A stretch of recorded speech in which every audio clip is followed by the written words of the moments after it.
Hey guys, welcome back to the podcast this week. I feel like I've got an OG in the house. Something like that. Well, maybe making me feel a little old. Oh my Yeah, God. we've been at it for a little bit. Gosh, about the same time, right? Ashley, that Yeah, 12, 13 years, something that we've been doing this. right in there. I feel like you were one of the first boutiques I remember like falling in love with on Instagram. And I was like, who's this girl and what she got going? And I love it because I don't know if everyone listening knows I come from a bit of a Western background. So your style was exactly my style. So I've loved watching your journey just evolve over the last couple of years, last several years. We're not feeling old. We're not feeling old. It's all good. Yes, we definitely came from the same background, I feel like, with rodeo and just that lifestyle. And yeah, I love that that connects us for sure. Absolutely. Well, we've got to dig into it. So let's go all the way back to the beginning. What led you to want to open a boutique? How did your story get started? Where did it all come from? Sure. My background really surprises people. I have a degree in construction management and yes, can't hammer a nail straight. So, no disclaimer there, management. So, that's what I went to school for at Oklahoma State. I worked for a commercial construction company in Fort Worth for about 4 years and moved back to work for my family's construction company. So, I was doing that with, like we said, growing up rodeoing. I just kind of had developed a natural eye for melding mainstream fashion with traditional Western wear. And I just felt like there was this, this hole in what was offered. We didn't have a lot of stores around this area that really to shop in general, right? It was really limited. But then also we didn't have a lot for boutiques in this area. When I lived in Texas, they were on every corner. So I missed that moving back home. And Mhm. I was bored on the weekends, honestly. I was, going to barrel races or some rodeos, and I was like, oh, I could set up at shows and I could still barrel race. It'd Yeah. be a side hustle. It'd be fun.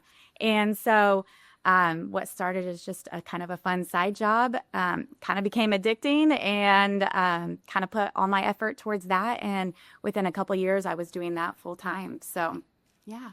Unreal. It really was a gap in the market. Like if I go back to that point, there wasn't like there was a lot of traditional Western and then there was boutiques, but there really wasn't anybody who had a great meld of the two. And it's so funny because I think about today and there's such a crossover. I mean, even mainstream type boutiques pulling in some of our, Western fashion. So it's funny how it's just all evolved over time. Did you, when you were first getting started, how fast did you start to build a website? Because I can remember your online business early on, being unique and being one of the first and being quite popular. Where did the website start in the process? Actually, at the beginning, I just saw, you didn't have comments sold and all those things at that time to just start selling socially or not really be active on your website. And for the life of me, I couldn't. Well, one, I was working two jobs. I was working for my parents' construction company and this, and I was thought, there's no way I can manually manage.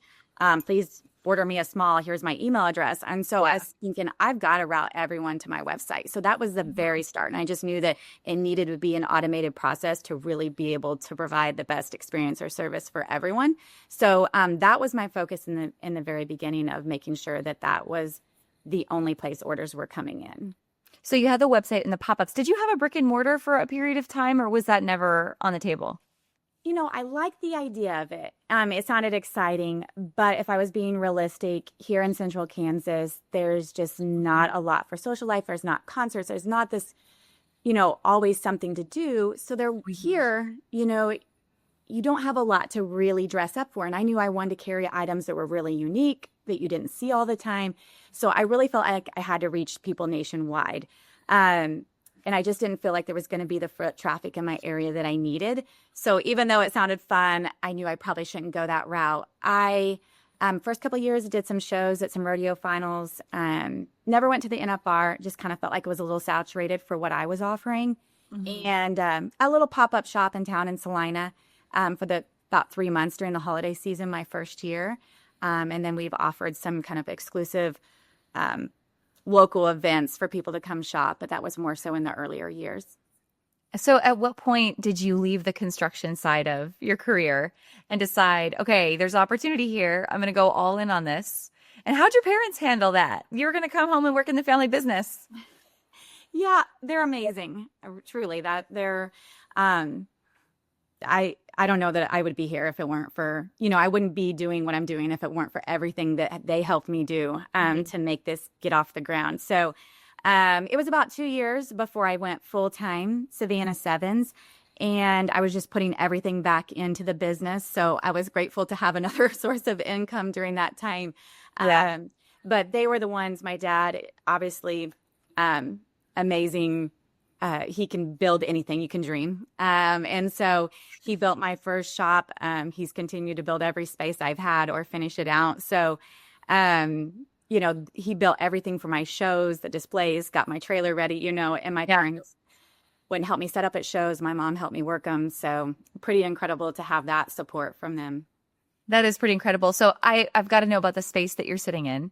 So this space tell me all about it. I'm assuming he helped you build all of this out, but I've always admired it from your photography. It's beautiful. Thank you. Yes. So when I started, my parents' office, they had their offices at their place. They live out in the country for their construction company.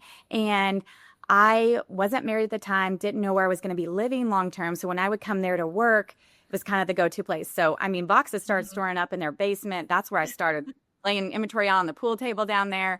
So that's where I was, and quickly outgrew that. So my dad's thought was, let's build these little like a little cabin sort of building that can sit out here on place. We'll build it on skids, like steel beams, and you could resell it as a mini cabin when you outgrow it.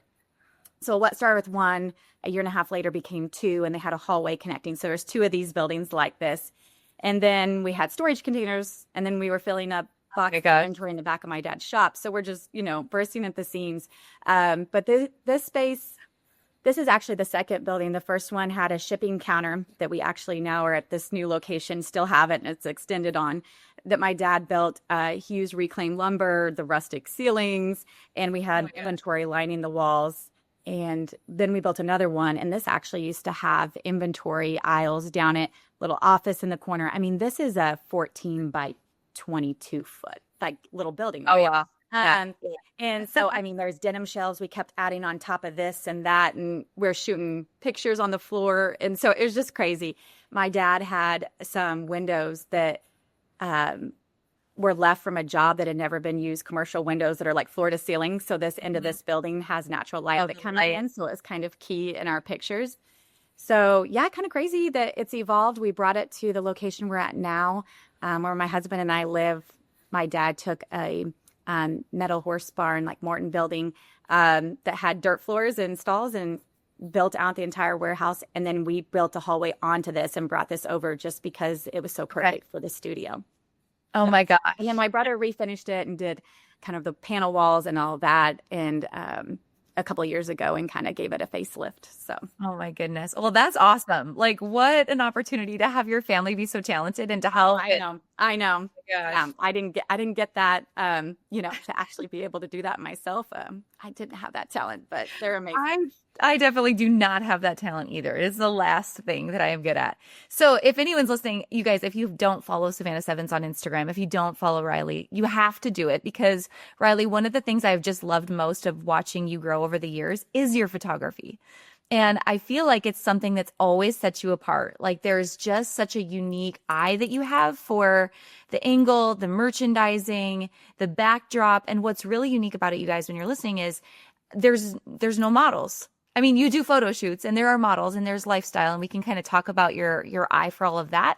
But product wise, I mean, you've set up quite the process of flatlays and hanging photos. How did that all start? Like, did you start by testing it out early on and you were like, oh, this is actually working? Did you feel like you didn't want to be in the photos yourself, and so you wanted a different way to shoot? How did that whole process evolve for you?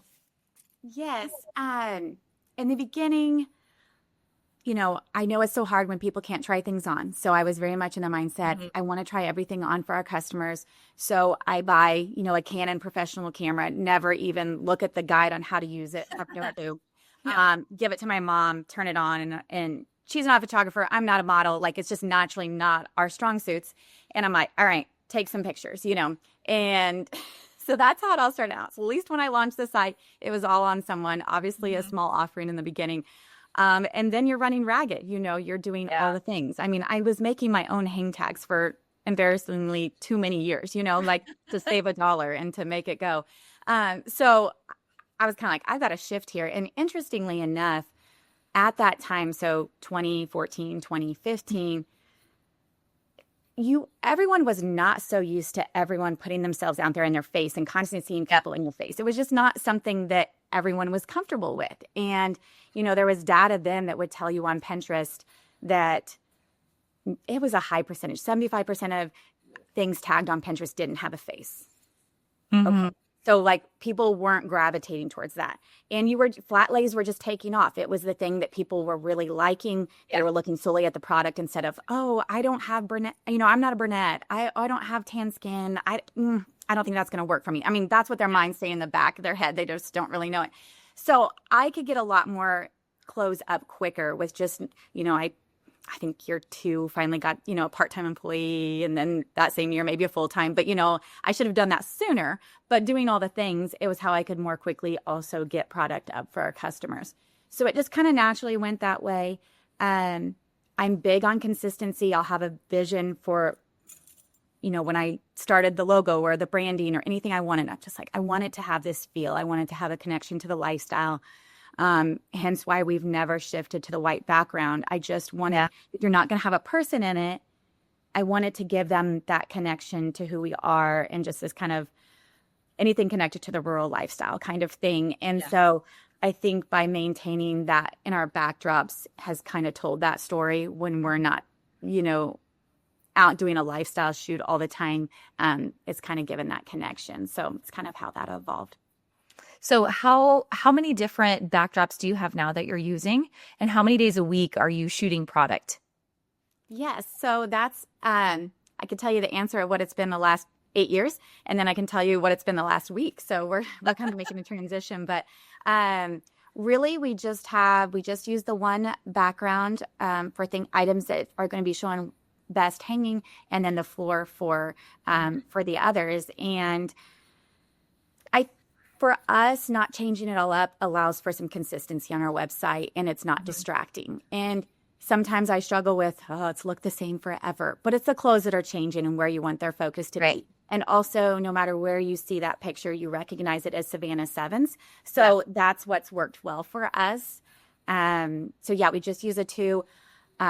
After realizing I didn't know how to use a professional camera and didn't give myself time to learn how, I have just used iPhones. So that's really shocking to a lot of people because obviously I love the quality when we hire a professional photo or photographer for our shoots. But it just was, again, what we could do in the house and do it quickly.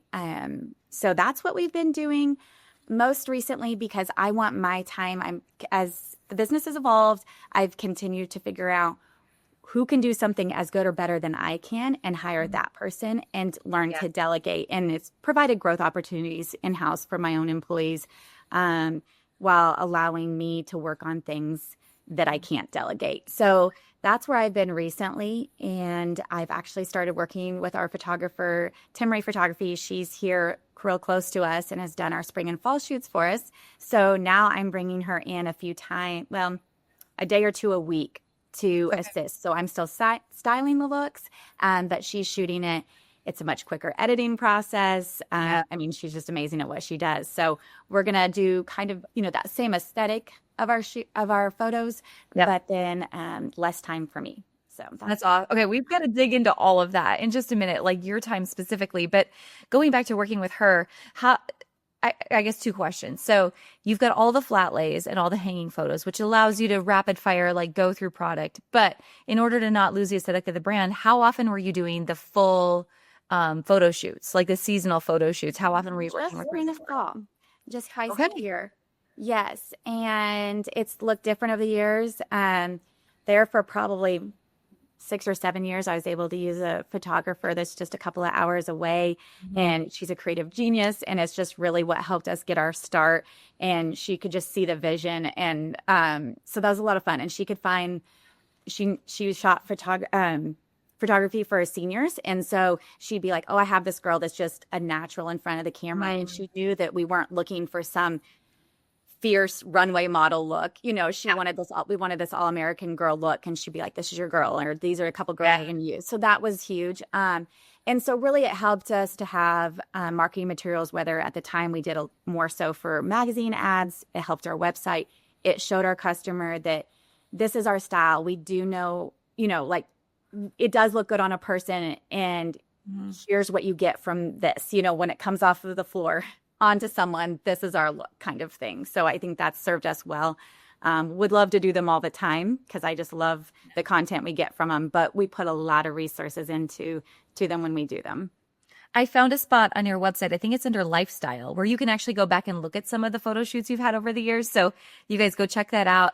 But you've done a great job. Like, you must have had a massive shot list, but then also a massive list of all the different places you could use the photography. And I think that's often a miss. Like, we get these professional photos in our business, but then we don't realize all the different ways we can use them over a span of time. So you mentioned a few. You mentioned, of course, website, of course, social, emails, magazine ads. Where else do you feel like you really try to make sure the branding is spread when you invest in a photo shoot like that? Sure. Specific to collections, when they go to shop our flatlays, which isn't typical of a lot of websites, I think just seeing something, at the start of that collection of getting the vibe or the feeling from it helps. Yeah. Really, we're using them everywhere. I mean, seldom is there a place that we're not using, which is crazy. We might only shoot, there was a time where I only used to shoot 6 outfits, and they were outfits to the nines because we have 6. But then I realized I would have 75 photos of one outfit. And then they weren't all getting utilized. So now, I've had shoots where I shot 40 outfits one fall in one day. But typically it's more of a 10 to 15 a season. And but it's not that we're getting 17 different poses head to toe. Do you have details of the outfit? Do you have, different orientations that are going to help you be able to use it? And it doesn't feel like someone saw the same photo on repeat for 3 months kind of thing.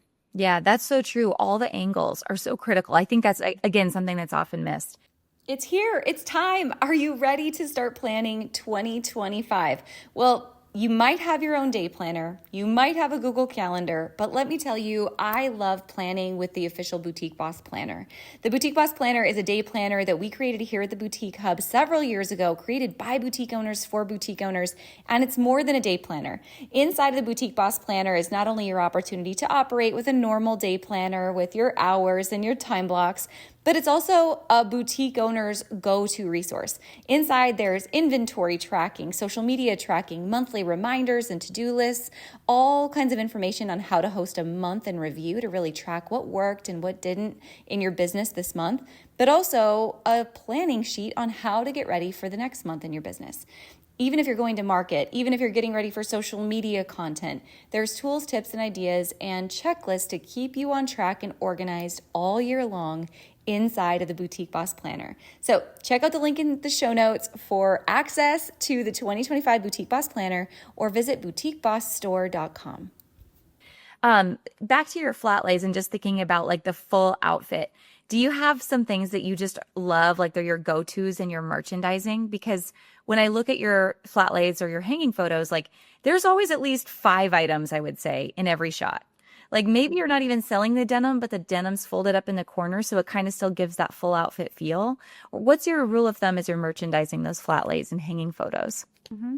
When I started, we didn't carry footwear or denim, and so that was tough. And then I'd have, I would bring denim that we didn't carry to style. I even say I had this one pair. We should frame it on the wall, but I called it the magic pair of jeans because it had some variation in color and heavy distressing and just made like every outfit look good. And it's too funny. But, now that we offer full circle head to toe pieces and, just keeping those items handy to pull. And I guess it's just, for me, it's a lot of lighting, of just making sure that you have good lighting. And then I don't know. I'm gonna pick. For me, I'm picking pieces. I'm picking the leg opening that you're actually gonna wear with this top. I'm not gonna pick. Oh well, this just looks good with it. And oh my gosh, you can't pick a barrel jean and then style it with a tall cowboy boot. It might look fun or cool and the colors might be right, but I'm very intentional about what I style with. Like I would take this off the floor and I would put it on myself so that when our customers are like, "What do I style this with?" this is legitimately what we would style this and what we would wear. And so I guess I don't try to, oh, I'm going to put this in there because we really need to sell this. This is what really I would truly wear together with it. So I think along those lines, and just reflection, and, is something way too blue and it throws the color of the picture off, of just, does it help this top sell? Does it truly look good? And then, you pick which piece you have to have with it, and then you build. Okay, well, then this completes this, and this gives it balance, kind of thing. Yeah, makes a huge difference. And I'm sure this is something you mentioned earlier, but I've got to dig into it. You talked about Pinterest.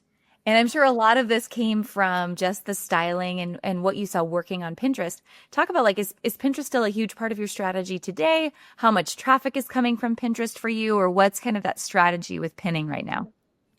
I had good advice from, I think it was an SEO company years ago when I first started. And they just said, the work that you're doing on Pinterest today has nothing to do with your sales today. It's months, it's years down the road. Yeah. And so I honestly want to put even more effort there, but it's just, you can't do all the things. So you got to, just prioritize, but it's consistently something we do with pinning our products to our page. And we've been more involved there some years than others, but the consistency of just getting it there is what has, in the beginning, really grew my following largely. So, on Pinterest, and I think helped get us a lot of traction. I think we could still develop it more, but I think it's something worth consistently doing that doesn't take much time to do. You're on Shopify, correct? So are you automatically, like, using Pinterest as a sales channel, and it's automatically pinning for you when you're uploading product? Or what's kind of your process to pin right now? We had previously used Tailwind, and it was pretty, quick and easy. I think similar in what's, you could do through Shopify as well. It's worked for us. But all the time, Shopify is smart with and continuing to offer things in-house. It's kind of like Amazon, right? They just make all the winning products themselves. So yeah, Tailwind was a great option because you could schedule all of your pins and it would repin for you and it would do all these wonderful things. But how nice to have it, like, right in Shopify right now too. Yeah. Something that I think is really unique about how you've grown your business is you have all these neat collaborations. Like, you're always trying something new, like speaking of the furniture in the background and denim and right. They're so cute. So you're always thinking of, like, what's next, and it's going to make Savannah Sevens different than anybody else who's out there. How did some of those collaboration strategies start for you? And how do you go about knowing, how deep to go into a collaboration with somebody? Definitely. We were just naturally doing it without kind of realizing, if I think back, gosh, I was doing it with, one of my great friends, Erin Petrosi, that has Silo Silver. She makes jewelry. Yeah. It was beautiful turquoise Western jewelry. It's not like she could wholesale, but we'd have one design. It was like a nausea ring that no one else is carrying. You could get for a short time at Savannah Sevens. Or, if I think back, it was kind of always something to do because you were looking for something unique, but so many times it would be from someone that didn't have the opportunity to wholesale. So it would be these limited time things. And then it evolved into doing exclusive denim with Ariat. And probably about, I might be off on this, but about 3 years ago, we were like, we need to do this consistently, and we need to give this some direction and show our following, highlight these brands that we're collaborating with. And so we called it Trailblaze in the West. And there for about a year and a half, every month we were doing a new collaboration with Bedstew, Ariat, Kimes. And then we're just like, we're running ragged, but it was pretty cool to do it with those big brands. But I think really what drove that vision for Trailblaze in the West was I find it hard to be able to give back in this industry. I feel like on the wholesale side, I have had a lot of mentors or people that just, really believed in what you're doing and really helped you in so many ways. And it's sort of hard when you don't want to directly be giving back in what will become your competition. You know what I mean? Like, you can help, but you have to kind of pick and choose of, like, who and how that is. And so I'm like, the makers, I've become friends with so many makers in the Western industry, and they're just, I'm not an artist. And so they just wow me all the time with all the things that they can do. Yeah. And I just thought, this is an incredible way. We did a few big brands, but most of them were small makers. And it was like, hey, it's only a month. I know it's not something you can do long term, but could we have this exclusive product with you? And I just hoped that it would help give exposure to maybe a new following or customer base they didn't have. And I felt like that was hopefully a way I could get back in the industry that made sense, And so I think that we've had a lot of successful partnerships that I hope has helped other businesses as well. It really is a win-win. And that's, I mean, it's interesting because that's what the Western industry I feel like is all about. It's all about collaboration, and it's such a niche, it's just such a niche lifestyle that if I love what I'm going to buy at Savannah Sevens for apparel, like clearly I'm going to love this furniture because it's all a part of this lifestyle. What advice would you give to somebody maybe who's not even in the Western industry and they're thinking about, trying to find some unique collaborations for themselves? Are there any do's or don'ts that you would give to anyone listening? Oh gosh. I mean, I've had a lot of lessons learned, but probably really just thinking about your customer. So like you said, if you're not even in the Western industry, what is your customer, and I'm assuming you as the business owner or essentially are your customer, because you're probably doing an offering that fits you. So you understand your customer. And what are other products? What are other things that you use on the daily or love, or who do you love following? And that already connects to you. You're going to connect to that business or business owner, and you guys are going to hit it off, and it's going to be an easy yes. And you're going to be passionate about telling that story or that collaboration. And so your following is just going to be on the edge of their seat, I feel like. Yeah. It's kind of, it's probably not even exactly what you sell. You know what I mean? I don't sell furniture, but it was a very cool collaboration that was very interesting and unexpected. It was awesome. I mean, that definitely had everyone's attention. It was well done. You also, so speaking about giving back within the industry, but you also give back outside of the industry. So when I was looking at your website, you've got this collaboration with a college rodeo team and other things you're doing in your community. Tell me about some of those external collaborations and give backs you've done. Yes. When you were talking about advice or different things, something that comes to mind, so many times we have done collaborations or things that are huge ideas, and then all of a sudden we're like, we don't have the manpower for this, and we work through it. But I would say come up with all your ideas and then tap the brakes, and be intentional about what you're doing. Like, this is a really cool idea, but the amount of time it's going to take to manage that, maybe we table that idea or find a version of that. And so for a lot of years, I just love how some of the big Western brands have supported you and I growing up in high school rodeo, college rodeo. I love how the big brands in Western have supported that, just like they do pro rodeo. And so that's a really cool thing. And they'll have patch programs and things and, sponsorships. But I like how they manage it. And then that it's, hey, if I'm going to give you a scholarship, like, let me see what you're doing and, kind of follow along with what these kids are doing. But I'm like, if we open this up, I don't know how we manage that, you know what I mean? And just vetting who applies and really getting it in the hands of who deserves it. And so as we were thinking through that, Peyton, our marketing manager, I said, I think, do we want to support like some high school rodeo athletes and, in different states, or what does that look like? And so she started looking, this is last summer, started looking who had done well at nationals, where were some states we should reach out to first. And then she saw that, a lot of them are graduating. Some of them were going out to Fort Hays State University here in Western Kansas, just an hour and a half from us. That's where my nephew was going as a freshman, and my brother had went to school there. So it's just kind of like, they felt like this obvious answer, and they're a good sized school without being huge. So they just have a little more of a rural feel than these huge universities, and they were growing their team, doing good things. And so we just reached out to them and said, we'd really like to support what you're doing. And they were all excited about it. And it was just really cool to get the feedback from the student athletes and just what that meant to them, getting them free denim, helping with some sponsorship shirts, helping with their rodeo. And so it's just cool to see that, the rodeo athlete in college is a little next level. You don't just, sleep in, barely make it to class. You've got horses to feed before, you've got horses to exercise, practice, just like a lot of other, athletes in college or people that are involved in things outside of schoolwork. It takes a lot, and just have a lot of respect for them and what they're doing and what they're building. Absolutely. And you've got some beautiful photos to go along with it. That's Julissa Haynes, actually our very first photographer we ever worked with for a lot of years. She lives out there and came and did that just on our free time. And that was incredible. Yeah, that's a really cool idea.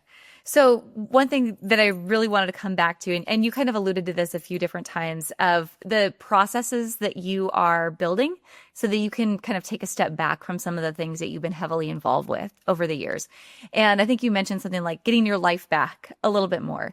And I think you and I both know, because I mean, we've both been in this game for a long time. It's easy to go all in. Like at the beginning, you're hustling, you're trying to figure it out, you're building this business. But then all of a sudden, you're doing all kinds of other things in your life and having a family and wanting to get some of your time back as well. So what are some things you've been able to build, systems, processes, strategies that have allowed your team to run more efficient so that you could just get a little bit more of your time and focus back to look and work on other things? Sure. It's been a gradual process. I definitely, most recent is, I won't be editing pictures or, it'll be so much faster. But, as I look back, I used to do all the things. And so gradually, at first it was the customer service where I'm like, okay, I don't have to manage all of that. And then Tiffany is our operations manager, and she, took on speaking with our wholesalers, staying on top of our restock. So it just was kind of this gradual process.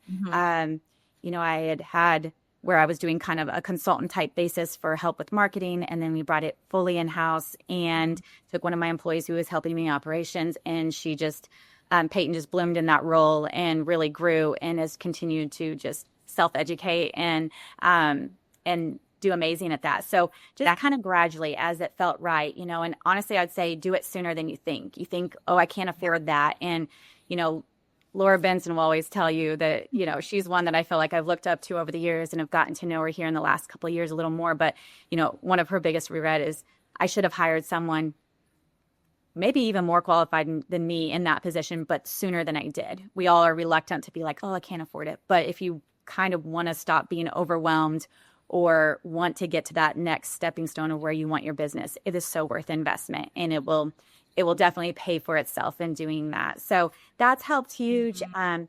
It's a little surprising. I don't know if I'm going to say embarrassing to say that we just automated our website or our warehouse last summer. I'm always like, it's 2024. Why is this still happening when you work with people and it seems cumbersome? And I'm like, yeah, 2024 and we're just now doing barcodes and, bins and and that was a huge part of being part of a business group of Laura's and just the other women there that were super helpful in trying to navigate that overhaul of the warehouse. Now it's so fast and it's so amazing. So that's been huge recently. Well, that's a good mentor to have in that space. I was in her warehouse several times and saw what she had built. And it was incredible. So that's great advice from her for sure. All right. Well, Ryley, this is awesome. So many good conversations. I have a few more questions left. I've got a lightning round if you're good. Yeah. If you're good with it. What do you got? Okay. All right. First question. I give you 2 hours back in your day to focus on income generating activity. What do you focus on first? Getting deeper dive into our finances. You operate and what is really eating up more and producing the least results. I look at stuff sometimes and I'm like, oh my gosh, that's a win. We need to capitalize on more. Or I'm like, oh, this is eating up too many resources. Why are we doing this? And so I see these, but then you just keep doing the things that have a deadline in 3 hours and you never get there. You know what I mean? You do, but not as quickly as I would like to. So just really, I like to look at whether it's the website and how can we improve our customer service or customer experience to, how can we do something more efficient, do it better. So I think that's something for sure that just would speed things up and be more lucrative, I guess.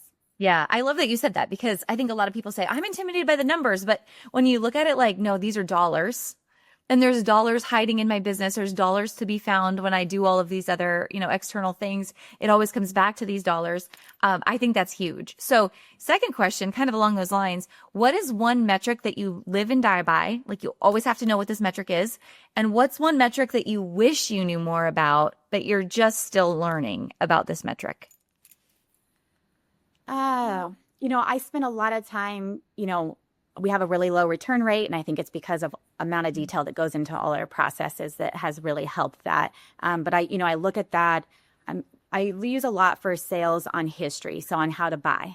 So I feel like I've really honed in on that, and it has served us really well. I don't feel lost, scared, worried, don't know what we're doing when I head to market. Like, I've got a direction, and then I come back and review and fine tune. So that has been huge. And I feel like something that served us well over the years.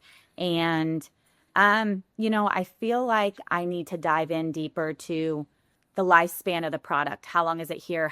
What's the turn, and when it sells well, it sells well. But we can't, I don't feel like, as a retailer who's reselling, and the availability of product to restock is what it is. You have no control over it. It's limited, not producing much of our own. I mean, we have some exclusive product, but outside of that, we don't have the control to be like, oh, these are the winners. I mean, those platforms are all like, well, let us tell you what's winning to order more of. And I'm like, you can't get the exact same product. And we already know what's winning. I'm going to go buy something similar again. I know what our customers like, that kind of thing. So it's more of, looking at, how do we offload inventory that has sat here too long? And I don't think that I've ever taken the time to really manage that like I should, or use the right resources, probably.